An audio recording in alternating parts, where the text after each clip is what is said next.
kei ngā iho o ngā maunga whakahi, kei ngā wai whakatere taniwha, nau mai tahuiti mai ki te hui. Ko mihi ngā rangi tēnei e mihi atu nei kia koutou katoa. Welcome to the Hui, Māori current affairs for all New Zealanders. E taro ake nei. He suffered a major heart attack after his diabetes went undiagnosed. And they said if you had the medicine back then, you wouldn't have been here. We meet the Peita whānau, who've been locked in a battle with ACC to get the support they desperately need. It's fight to the death, and some people do die before ACC comes to the party. And we talk to Minister of Health Andrew Little about our ailing mental health system.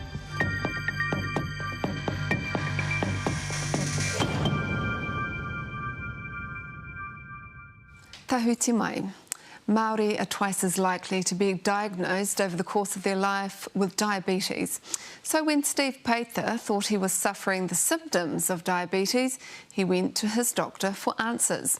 But he never received a diabetes diagnosis or treatment for the condition, a decision which would lead to the Peita whānau fighting a long-running battle to get the support he needs. Anei te pūrongo a John Boynton. In 2014, Steve Peita suffered a major heart attack, and he was shocked to learn what caused it. The doctor came up to me and he said, "Did you know you had diabetes? You've had it for a while, Mr. Peita, a long time." And I said, "Wow, it's caused a lot of damage." But the Peita whānau had tried to get a diagnosis for Steve years earlier. Why didn't I tell the doctor he was wrong? They've been locked in a 6-year fight with ACC. The undertone was effectively, Steve's to blame. He's big, he's fat, lazy, he should have done more. That's why he now has diabetes. That's why he's had heart failure. In the West Auckland suburb of Massey, towering power pylons dominate the suburban surrounds. For 30 years, Steve Peita worked atop of these pylons as an electrical linesman. Why was it such a passion for you? Oh, just different people, meet heaps of different guys. Workmates were all good, you know, the job was interesting, never the same. He worked up to 60 hours a week, making a good living. I put a lot in it because of where I wanted to be. I wanted my family to have something. All that has been taken away because you believe you were never diagnosed with diabetes? Yes, that's correct, yeah. For the last 7 years, Steve's been fighting a debilitating battle to stay alive. And it's a battle his whānau is convinced he could have avoided had his doctors listened to them when they asked for help. This has just taken a toll on us personally, and my family and myself. Yes, it has. Around 2006, Steve and his wife, Jane Peita, first noticed something was wrong with Steve's health. What kind of symptoms were you experiencing? Oh, one major one, I just slept, you know, I fell off to sleep at the lights going red, you know. And my wife turned around, she saw the lights go green, she turned around and looked at me and she saw me asleep at the wheel. Steve put it down to his long work hours, but Jane believed he was showing the symptoms of diabetes. He was lethargic, had a major craving for sugar, and constantly had to urinate. So the couple went to Steve's doctors, and tests were run to find out what was wrong. Did you feel like you were on the track to getting a diagnosis? Or I was relieved. I was like, yes, we're going to get this sorted. Steve's blood test results showed he had a fasting blood glucose level of 9.6. Anything higher than 7 indicates possible diabetes. Based on the blood tests that they ran, he was classed as diabetic and he needed to be medicated immediately, which we thought, cool, we were right. But in his doctor's opinion, Steve's numbers weren't that high. And he thought with a few lifestyle changes, Steve could go on without diabetes medication. So he never prescribed any. At the time, doctors noted Steve was morbidly obese. He was 6 feet tall and 117 kilograms. What did you think when he said that? I didn't believe that just losing weight was going to make massive changes, but, you know, he was the doctor and we... You trusted his word? Yeah, absolutely, and who are we to argue with the doctor? That was pretty much what we were sent away with. Lose a bit of weight, start exercising more. Did you ever feel like you needed another medical opinion or to go to another doctor's? I trusted him. That's where it came down to. And you build that trust with a doctor, and I've been there for at least 6 years before that. Although he did lose some weight, his symptoms would come and go. And I put that on the back burner, really, you know, and carried on. In the subsequent years, did diabetes ever get mentioned again? The doctor said then that going forward he would keep an eye on Steve and intermittently test him, I guess. But the Peita whānau says this never happened, despite him being seen by numerous GPs at the same practice over the years. These doctors also had access to the same information, but nobody picked up on anything or was alarmed about what they had seen. Did they look? Did they read his notes? I don't think so. Thinking everything was okay, Steve took up a lucrative job as a linesman in Australia. The couple moved over to start a new life. It was a big, huge step for us, moving away from the kids and the muckles. But it was exciting, and we thought, you know, it was a good move for us. But a year later, their Australian dream would come to an abrupt end. After a physical day of work, Steve went home feeling major pain in his left shoulder. I thought I was just worked it too much, but it just wouldn't go away. It just kept going, and then I decided, you know, instead of going to the doctors, we were going to the hospital. And thank God we did. They did a blood test. They came out and they said, oh, you're having a massive heart attack. They hit me with morphine. Bang, I was out, man. Steve suffered major damage to his heart. His arteries were clogged and hardened. His blood sugar levels were sky high at 22, and he was told his heart attack was caused by untreated diabetes. And they said if you had the medicine back then, you wouldn't have been here. Trying to explain to the surgeons and the cardiologists there that we did try to get him diagnosed and medicated, we were being looked at like, you know, no, doctors don't do that. The couple had to wait a year for Steve to become well enough to travel back to Aotearoa. What kind of medical care did Steve need once he did return home? Cardiologists, endocrinologists. He had to learn about diabetes. We both did. It's not just diabetes and it's not just a heart condition. It's everything else that goes with it. Since his heart attack, Steve's been unable to work and Jane became his full-time carer. For the last 25 years, he had been the main earner for their blended whānau of 5 children. He struggles with the fact that he can't go back to work. You know, he wants to go back to work. That was his life. He went from earning up to thousands a week to struggling to make ends meet on a benefit. And the Peita whānau were forced to sell their family home of 20 years. What financial toll has it taken?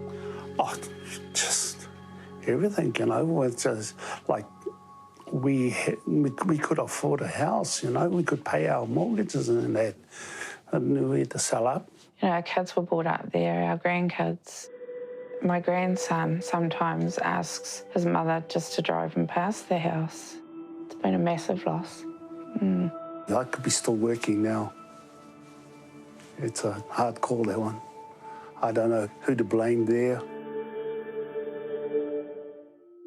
Coming up, Steve turns to ACC for help, but instead he's dragged through a 6-year battle for answers. Ultimately, he's fighting for a fraction of what his true value was to his family, for the life that he once had.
Airaki mai anō. Steve Peter and his whānau lost everything when he suffered a major heart attack, and he says it was caused by diabetes, which was never treated by his doctors. So the whānau turned to ACC for answers and support, but found themselves in a 6-year-long claims process. Anei te wāhanga tuarua o tēnei kaupapa. After fighting for his life over the last 7 years, Steve Peter tries not to look too far ahead. Every time I go into the doctors, man, it's like if we have this operation, it's a 30-70, Steve, that you pull through. In 2014, Steve suffered a major heart attack from untreated diabetes. It's left his heart failing, he's going blind, losing his teeth, and suffers uncontrollable seizures. Now can I have a lolly? Very shortly. So he tries to make the most of his time with his whānau. One of his favourite activities is taking his moko to sports. Today he's at his grandson's league training. Yeah, no, I love it. I get out here and watch our mokos train most days that they have training, and most times I go to the games. Yeah, love it. After suffering his heart attack, Steve turned to ACC for answers and financial support. Not an easy thing to do for such a proud man. You don't want to go and ask anyone for anything. Even though sometimes it's hard, I don't want to go and ask anyone for anything. The Peita whānau believed they had a strong case. Their claim centred on the fact Steve's doctors never diagnosed or treated him for diabetes, leading to his heart attack and subsequent health issues. But ACC didn't agree. They declined Steve's claim. For the last 6 years, it's been Jane who's tried to navigate the ACC system. So you've got a flood of paperwork here. Did you ever think you'd have to fight so hard to get justice for Steve? No, absolutely not. Not in my wildest dreams. Not to this extent. What does that pile there represent for you? Horror. Yeah, I can't even think of a word to describe just how bad it's been. Steve filed his claim in 2018. ACC first declined his claim in 2019. The Peita whānau challenged this decision and ACC arranged a review, but still ended up declining Steve's claim in 2020. Burnt out from dealing with ACC, Jane ended up turning to social media for support. I couldn't do it anymore because I didn't feel that I had the knowledge to fight ACC and fight their processes. I looked for somebody on Facebook actually and found Daniel. He's an advocate for ACC and yeah, without him we would have given up. Daniel Wood has supported a number of people drowning in the ACC system. A normal person picking up a simple injury, if you break your thumb, you break your leg or your hand, ACC system is beautiful. There's no real complexities to those things. It's the families that genuinely have a major incident, and it might start off minor but can drastically change. Those are the ones that I worry about. Once Daniel looked into Steve's records, he realised he had a strong case. A treatment injury failure to treat is all about what the doctor didn't do, but more importantly, what the doctor should have done. And in this case, what the doctor didn't do is prescribe the medication Steve needed. How does a person take insulin or diabetes medication if they're never prescribed it? And I'm sitting here reading paperwork saying he should have done this, he should have done that. How does he do it if he's never prescribed it? And he was disgusted at how ACC was treating Steve. They called him morbidly obese. He was, 5 kgs heavier than he is now. The narrative was that Steve was to blame, the family were to blame. He didn't have his medication because he didn't go get this test or he didn't take his medication. But this year, a new clinical report by an endocrinologist would offer a glimmer of hope. The report was damning of Steve's medical care, saying GPs missed a number of chances to diagnose and treat him. I am left in no doubt, having reviewed the information available to me, that there was a delay and failure to diagnose diabetes and associated cardiovascular risk factors. Consequently, there was a failure to treat in a timely manner. Off the back of this report, ACC offered Steve cover for his heart failure, but not the diabetes which caused it. He had the heart attack because of not being diagnosed or treated for diabetes. A missed diagnosis with serious consequences for Steve. No matter how the family looks at it, Steve's going to die. He's going to die earlier than he would have. Not by a little bit, but by a lot. Last year, Steve had open heart surgery. His latest battle wound carved across his chest. How long can you carry on like this? That's a flip of a coin. Yeah, I don't know. It's all up to the man upstairs right now. Both ACC and the medical centre refused to be interviewed for the story. The medical centre said the doctors involved in Steve's claim no longer work at the practice. But this comes as little comfort to the Paitha whānau.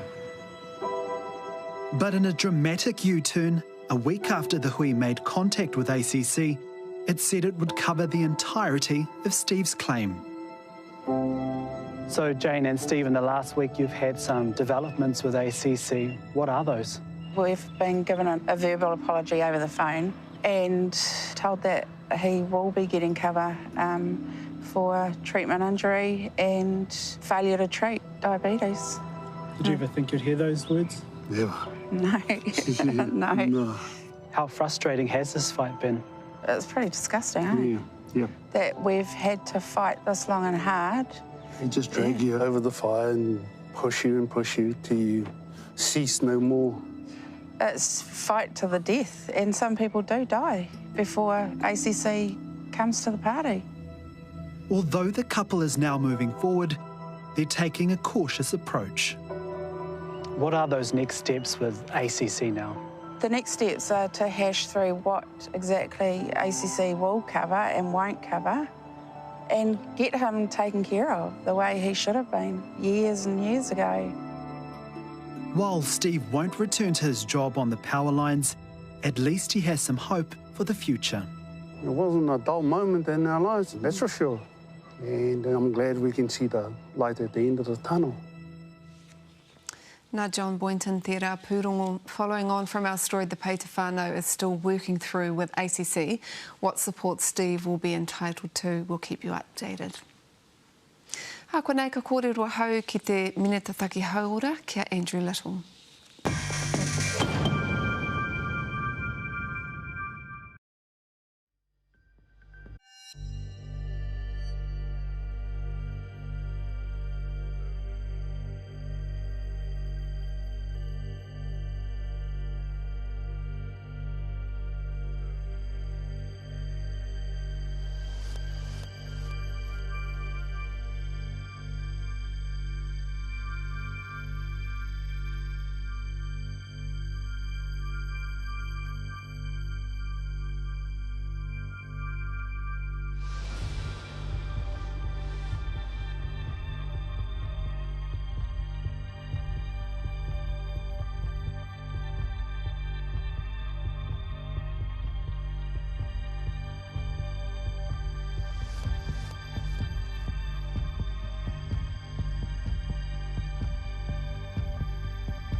Hoki mai ki te hui. The Ministry of Health has come under fire this week after it was revealed that just 0.2% of $235 million set aside for building mental health and addiction facilities has actually been spent.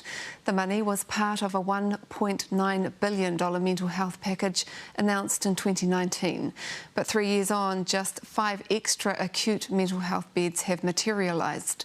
The news comes just weeks after mental health advocate Mike King returned his New Zealand Order of Merit in frustration over what he describes as a broken health system.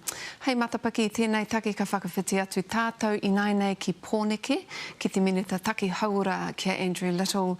Tēnā koe I te minita, you want to do a stock take of the mental health spend so far. Wouldn't it be better to just get on spending in the organisations that are already set up? Yeah, look, I really regret to tell you that much of what you said in your introduction is actually factually incorrect. So let me go through some of those things. $1.9 billion committed in 2019. About $800 million of that has gone to departments other than the Ministry of Health, so corrections, education, MSD, and they are doing stuff with it. Of the $1.1 billion that Health has got, I can tell you that nearly $750 million of that has either been spent or committed for the full year period over the period of change that we're doing. About nearly $300 million has actually been sort of gone out the door up to this week. Of the $235 million for building or seriously upgrading 5 acute facilities that are in desperate need of it, actually a lot more than the 0.2% you talked about has been spent, about $9 million actually. The nature of these facilities are they do take a long time in terms of planning and then construction. Construction for none of them was due to begin until next year. $9 million has been spent on the planning, the consenting and getting things ready. So that stuff is happening. Okay. In terms of what's already making a difference, one thing I can tell you, 520 extra positions now in place in primary mental health care and addiction, people in GP clinics, community clinics, Kaupapa Māori Health Service, Pacific Health Services, people there actually seeing people with mild to moderate mental health conditions, giving advice and already making a difference. Okay, so let's just put to the side those 5 new builds on the mental health facilities and deal with people who are actually still waiting. What we do know is that there are people that wait for weeks and weeks and weeks to get some assistance who are suffering from mental health services. So why not actually start pouring some of the money into already set up and already built facilities, NGOs and the likes, for, you know, to reach those people who are desperate now? So we are already doing that. So apart from the 5 as you talked about, there's 11 other projects that we're doing for mental health facilities, which are, you know, much smaller kind of upgrades and improvements and additions, and that stuff is happening. One of the big challenges we've got is, of course, the workforce, the skilled workforce that you need for mental health care and addiction. We put in another $70 million 2 years ago, but we know that, you know, getting a new psychiatrist, getting a new clinical psychologist, getting somebody competent with counselling, with talk therapies, that takes a while. We've put a lot more into those already in the health professions who want to move into mental health care. We've been investing in that already as well. It doesn't make sense though, because what we're told by people like Mike King, who's running, you know, the NGO Gumboot Friday, is that they are getting referrals from DHBs because they can't deal with the numbers that they've got. So you've got organisations like Gumboot Friday who are doing 166 sessions a month. They're cheap, $140 a session. The wait time's 48 hours, and most of them are seen within 6 days. It seems crazy that the ministry has got hasn't committed some of that money when you've got organisations like that are ready to go. So 2 things there. So the stuff that we funded to date, the primary mental health care and addiction stuff, we're seeing roughly 10,000 people a month doing between 14 and 15,000 sessions a month with those people. On other programs, we know that other programs, particularly those pitching to young people and children, there are criteria that have to be met, and I know some people call it bureaucratic, but we have a law that says anybody providing professional services to children have to go through a vetting process. That's one of the conditions that has to be met. But so we are providing. Minister, we're in the middle of a health crisis. We're in the middle of a health crisis. We've got people in crisis all the time. We're told that you know, they're talking to media media all around the country. They're writing new letters. You know, are we putting perfection in front of progress here? Is the Ministry of Health being gatekeepers because their procurement is old-fashioned? Do they have to, you know, to change it up? Yeah, I mean, the last time people said don't worry about the children, just let anybody see them. Of course, then we have a massive other crisis further down the track. We're simply not going to do that. That's really unfair when you're talking about places like Ngapuhi Friday because all of their... I'm not talking about Ngapuhi Friday. I'm not talking about Ngapuhi Friday. I'm talking about the standards that we set for when we provide professional services to children. This has been an issue that we have debated many, many years, and it led to Parliament passing a law a few years ago that said, you know what? Children are too vulnerable to allow just anybody to deal with them on a personal basis. We're actually going to have some safeguards in place and some standards, so that's what we do. When it comes to mental health care, part of the program is also to add to those services. So we are expanding Mana Ake, which is pitched to children. It came out of the mental health crises that arose in Canterbury. We are continuing the Piki pilot, and we'll broaden that to other places around the country as well. We put in extra money into Youthline, and so we are doing a number of things to push to young people, but also what we do in the primary mental health care and addiction area, those frontline roles that we've added, 520 around the country just so far, is making a difference to people of all ages. Ka pai tera. The Māori Party is on the receiving end of racial hate speech by white supremacists. The Māori Party has invited you to develop a joint task force that targets anti-Māori campaigns. Will you? Have you responded? Yeah, I met with Te Pāti Māori MPs, Debbie and Rawiri, and in fact had the Director General of the SIS with me, and we had a good talk about that. I mean, the SIS and the police work pretty closely together on this stuff anyway, so I'm not sure there needs to be necessarily a joint task force, but there does certainly need to be, I think, a greater emphasis and I think accountability about the very extreme, vile, nasty stuff that is now being expressed against Māori, the threats against marae, the threats against Māori leaders. Debbie and Rawiri were right to call that out because I think, you know, the response given to the threats against them and Māori was not good, but there is work now. There's a focus of attention now on making sure that that threat is properly dealt with and the intelligence is gathered on who is behind it. I feel like every time you come on this program I ask you the question about Ngapuhi, the Ngapuhi settlement, but I'll ask you again. Tell us, can you give us an update on what's happening there? Yeah, and you should do, because Ngapuhi is very important, and I've made it important to me. So since the Crown withdrew its recognition of the previous mandate, there's been a lot of kōrero, I think, between hapu. We've got one hapu grouping that the Crown has said it is happy to recognise, that's Te Whakaitinga, and they are in the process of getting a mandate from their people to engage with the Crown. There are other hapu groupings that are in conversations with each other, and I'm confident that we'll have more by the end of the year. We're also looking, the Crown is looking very carefully about the way it deals with the treaty redress issues in the context of its broader relationship with Ngapuhi. Can I just jump in there, because I'm a little bit confused. Is Marangake off the table, and are you now looking at 6 separate treaty settlements? You're talking about Marangamai? Marangamai, sorry. We're not going down the pure Marangamai model, but we said, look, we will deal with groups of hapu who want to come, and we're not going to dictate what the number is, because it may well be more than 6. But what that has led to is, I think, and we are supporting hapu to have the conversations and come together. And there are discussions going on in Whangaroa, in Hokianga, and in other parts of the Rohe. So there are those conversations, and I'm confident that we'll have more hapu groupings come forward. But as I say, the other thing is to make sure that the way the Crown engages right across that Rohe is actually consistent with what we're trying to achieve here with the redress issues, and that is to restore the relationship the way it once was. We can't ignore he whakaputanga, so we're looking for opportunities to wānanga about that as well.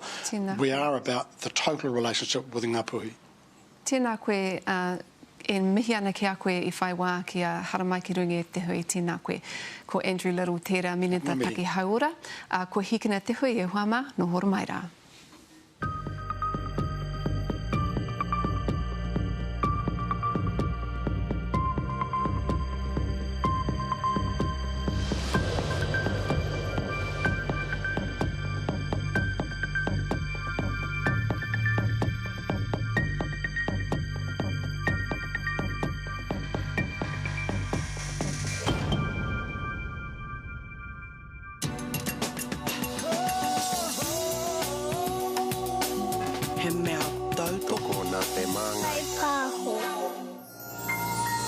Ngapuhi is made with support from New Zealand On Air.